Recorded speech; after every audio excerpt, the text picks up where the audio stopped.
Toshkent shahar Ichki ishlar bosh boshqarmasiga kelib tushgan murojaatga ko'ra, poytaxtning Yunusobod tumanida o'g'irlik jinoyati sodir etilgan.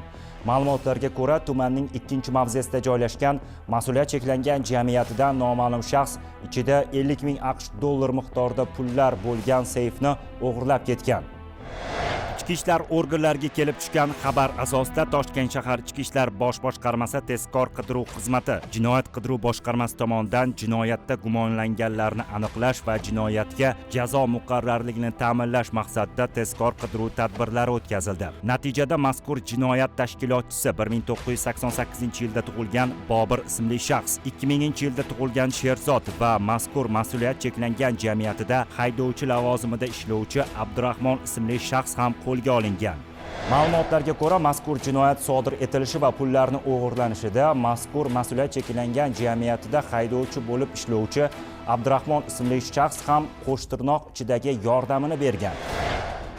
Ya'ni ofisga pullarni o'g'irlashga kelgan Sherzod ismli shaxsga samokat, buyurtma yetkazuvchilar sumkasi va shlem kaskasini bergan. Mazkur shaxs esa tunda Yunusobod tumanida joylashgan ofisga kelib, yerto'lada ichida 50 ming AQSh dollar puli bo'lgan seyfni olib, voqea joyidan yashiringan. Shaharni bedarvoza deb bilgan mazkur shaxslar endilikda qilmishlariga qonun oldida javob beradi. Sodir etilgan har qanday jinoyat tezkor qidiruv xizmati tezkor vakillari tomonidan albatta fosh etiladi.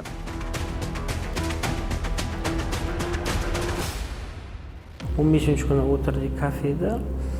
22-kuni kech payt rohatda Sherzod bilan ko'rishdik. Sherzod o'zini o'sha skuter, shlem, o'sha anaqalari bilan keldi.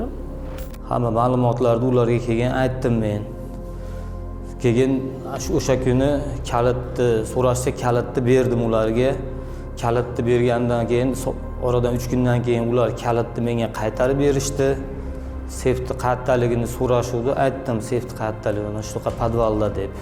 O'zim avtomashinamda men Yunusobod 2-dahaga borib, Sherzodni qo'ydim va ofisga u kirib ketdi, men ketdim. Shahrsanskiyda uni men kutib turdim. Yunusobodda aytilingan joyga bordim, ofisga o'g'irlik uchun. Bu yerga kirib, to'g'riga kirib, podvalga tushib, seyfni buzib, sumkaga solib, olib chiqib ketdim.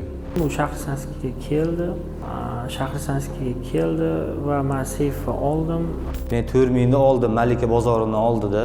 Ahmoqlik qildik-da, ahmoqlik, kalta fahmlik qildik bu yerda, oqibatini o'ylamadik. Umuman qaytib bu yo'lga hattoki yuzimni ham burmayman, men va'da beraman, qasam ichaman. Qattiq adashdim-dir. Faqat bir marta imkoniyat beringlar, iltimos. Uyatga qoldim, oilamdan, farzandlarim oldida uyatga qoldim.